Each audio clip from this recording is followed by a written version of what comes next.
Well, good evening, this is Hound Dog Steve, wishing you a very pleasant evening. And I just want to briefly cover some of the, shall I say, the political aspects of the coronavirus, which is now spreading around the world.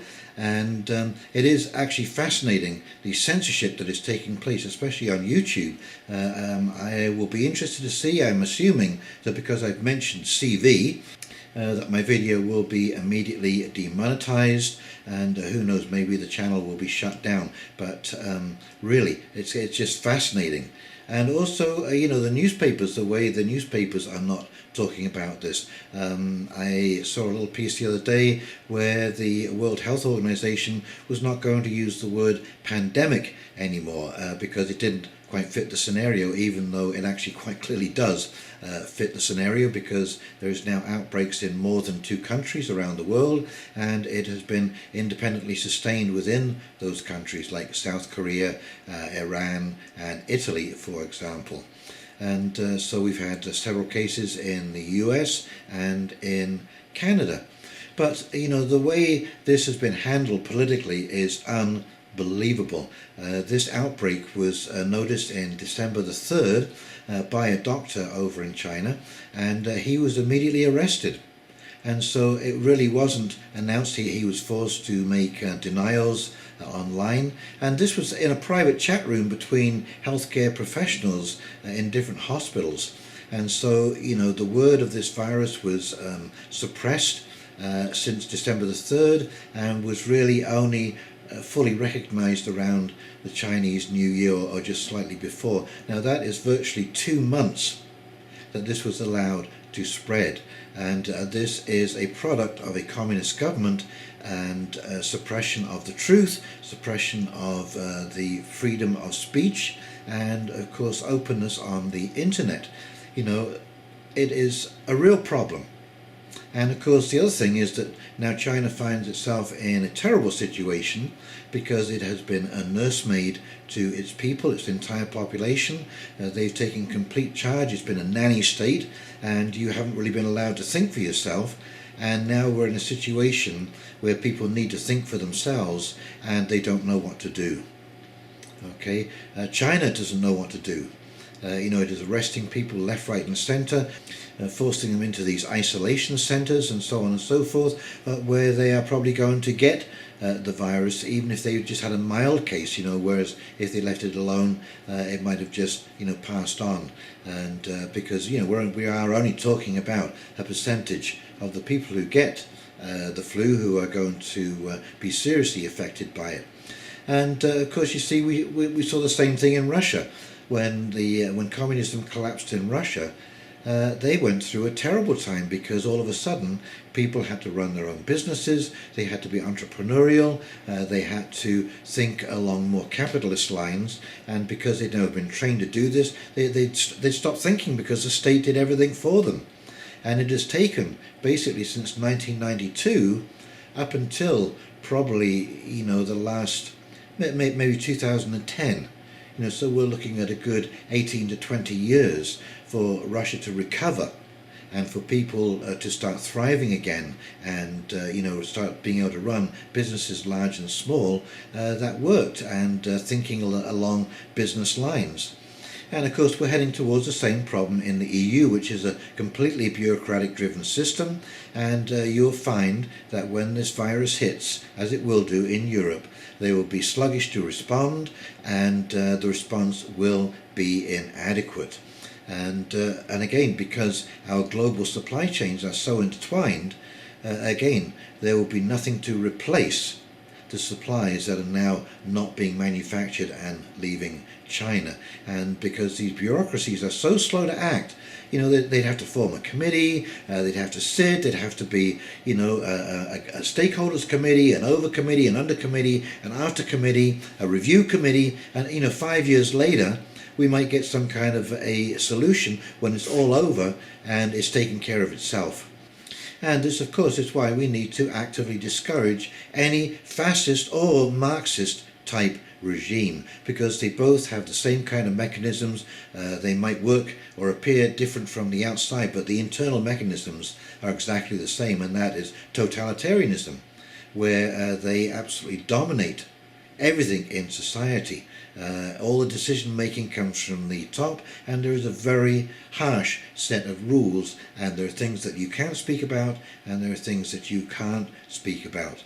And as I say, going back to the situation in China, you see, because it's supposed to be a utopia, because it's supposed to be perfect, when somebody talks about imperfection, they're immediately silenced. And so little problems can become big problems. And what will really happen, I guess politically what will really happen with this outbreak of CV is it's going to shake out every weak link in our society, in our political system.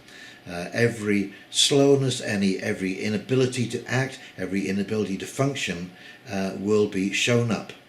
Whether it be in our medical system, our political system, our monetary system, all of the weaknesses are going to come to a head, because I do believe that this is going to travel around the world, that there is more and more recognition that this could kill, between 65 and 70 million people worldwide, and that is going to disrupt things quite substantially.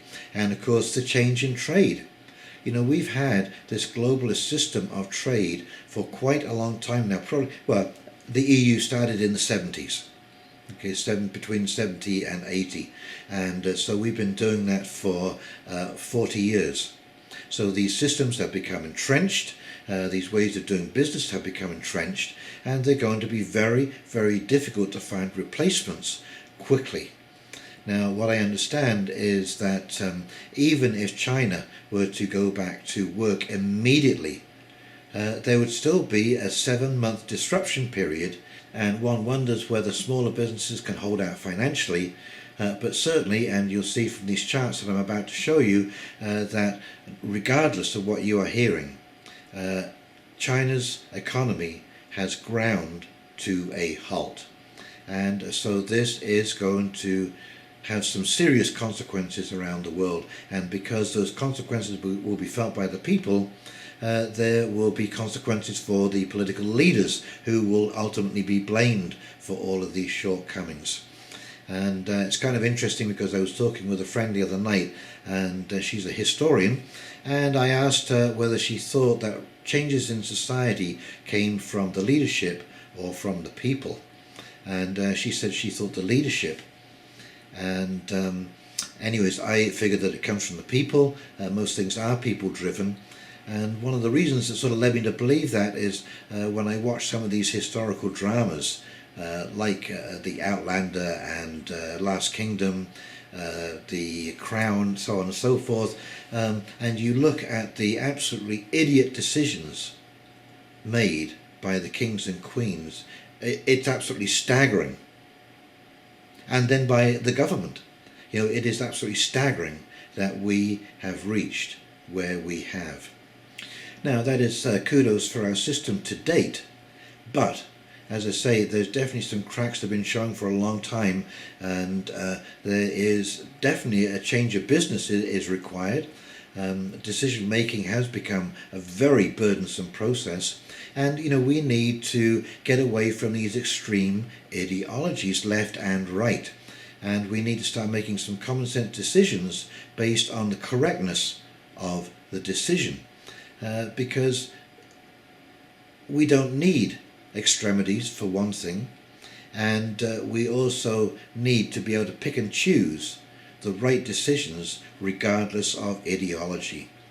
I was listening to a documentary the other day, and it was about Hitler, and it was entitled "The Real Reason Hitler Lost the War." And it was quite interesting because I am slightly post-Second World War. I was compelled to watch this documentary, only 30 minutes long.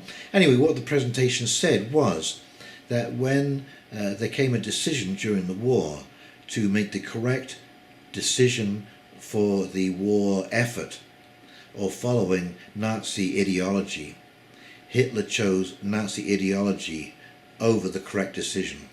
And it was a series of ideological decisions that caused the problem.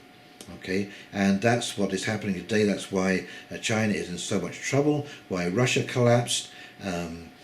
Now, there may be interference in Venezuela, but it is collapsing under its own weight and poor decision making because it's following a strict adherence to an ideology instead of showing some flexibility and trying to make some good decisions on behalf of everybody rather than a few. So that is in a nutshell what I see as a problem, and I think this system it's going to get the biggest shakedown that it's had in hundreds of years, since the Magna Carta, since the Constitution. This is going to be absolutely incredible, my friends, and so keep your eye on the ball and yeah, watch what happens. Okie dokie. If you enjoyed this video, please like, comment and subscribe below. Please share. Oh, and I'm going to add a link to my BitChute channel because I'm now uploading videos to BitChute because I'm no longer confident that YouTube is going to continue with my channel because, well, some of the things that I'm talking about are not popular with the YouTube algorithms. And so, yes, BitChute. And I'm also moving over to Brighteon as once I work out a few little blips on that. So things are changing. And in the meantime, this is Hound Dog Steve signing off, wishing you a very pleasant evening, and we'll talk very, very shortly. You take care now. See ya. Bye.